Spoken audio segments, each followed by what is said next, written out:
আগের সোমবার কেমন বৃষ্টি হয়েছিল বলো তো? আমি তো ভূতনাথে গিয়েছিলাম জল ঢালতে, দেখেছিলে তোমরা। আর এই দুপুরবেলা কি বৃষ্টি কি বৃষ্টি! একটার সময় আমাদের মেট্রো স্টেশনে মিট করার কথা ছিল, সেখানে বাড়ি থেকেই বেরিয়েছিলাম 2:45। রেডি হয়ে গিয়েছিলাম কিন্তু কিছুতেই বেরোতে পারছিলাম না। অনেকক্ষণ অপেক্ষা করার পর উবের টোটো বুকিং করে নিয়েছিলাম।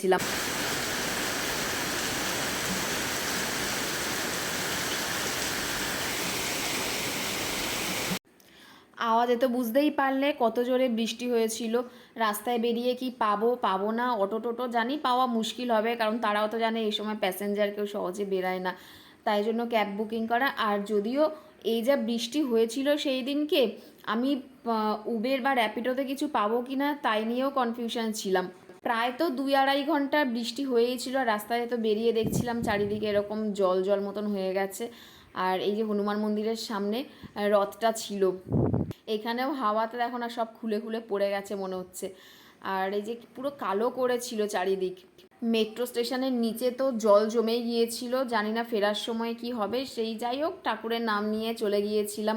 আর আমাদের 3 জনের যাওয়ার কথা ছিল, সেখানে মাত্র 2জন আমরা গিয়েছিলাম। আসলে ওখানে এতটাই বৃষ্টি হচ্ছিল যে ও আর বাড়ি থেকে বেরোতেই পারেনি। তো স্টেশনে এসেও আমি প্রায় 1.25 ঘন্টা অপেক্ষা করছিলাম। ও যে যেটা বলছিলাম, এই বৃষ্টিতে ক্যাব অ্যাভেলেবেল পাওয়া যায় না। তো আরেকজন যে এসেছিল আমার বান্ধবী, ওরও এই সমস্যাটা হচ্ছিল, ও কোনো মতেই পাচ্ছিল না। তাই জন্য আমি স্টেশনে বসে অপেক্ষা করছিলাম। তো মেট্রোতে শোভাবাজার নেমে ওখান থেকে অটো নিয়ে নিয়েছিলাম। অটো এখন শ্রাবণ মাস বলে অ্যাভেলেবেল, 20 টাকা করে ভাড়া নিচ্ছে, পাওয়া যাচ্ছে। এর আগে যখন গেছিলাম তখন বুকিং করে যেতে হয়েছিল, কিন্তু এখন বললেন যে শ্রাবণ মাস বলে এখন এখান থেকে দিব্যি পাওয়া যাচ্ছে অটো। মানে যেখান থেকে আমরা হাতিবাগানের অটোতে উঠি, হাতিবাগান যাব বলে, সেখান থেকেই অটো পাওয়া যাচ্ছে। আর এদিকে বৃষ্টি হয়েছে বলে এত ভালো করে সেদিনকে পুজো দিতে পেরেছিলাম যে কি বলবো। পুরো মন্দির ফাঁকা ছিল, কোনো ভিড় না, কোনো ঠেলাঠেলি না। দিব্যি আমরা গিয়ে বাবার মাথায় জল ঢালতে পারলাম এইভাবে শান্তভাবে দাঁড়িয়ে। হয়তো ভোলে বাবা এটাই চেয়েছিলেন, তাই জন্য এত বৃষ্টি উপেক্ষা করেও কিন্তু আমরা ঠিক বাবার কাছে পৌঁছে গিয়েছিলাম। সেদিন যাব কি যাব না ভেবে ভেবে যদি সত্যিই না যেতাম, তাহলে কিন্তু বড় আফসোস হতো। তারপরে ওখান থেকে আমরা পুজো দিয়ে চলে গিয়েছিলাম মোটা বাবার কাছে। তুই একটা পদ্ম ফুল নিবি কি না শুধু আকন্দ ফুল নিবি?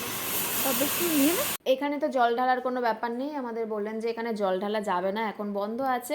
তাই জন্য আমরা শুধু পুজোর মিষ্টি ফুলমালা কিনে নিয়ে ঠাকুরমশাইয়ের হাতে ধরিয়ে দিয়েছিলাম, উনি পুজো দিয়ে আমাদেরকে দিয়ে দিয়েছিলেন। আর বৃষ্টি কিন্তু তখনও কন্টিনিউ পড়ে চলেছে, বৃষ্টি থামার কোনো ব্যাপারই নেই এখানে।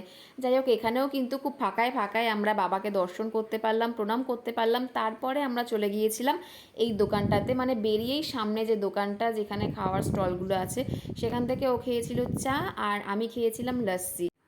সেই দিন এতটাই ফাঁকা ছিল যে আমরা 3 ঘন্টার মধ্যে বেরিয়ে পুজো দিয়ে আবার বাড়ি চলেও এসেছিলাম।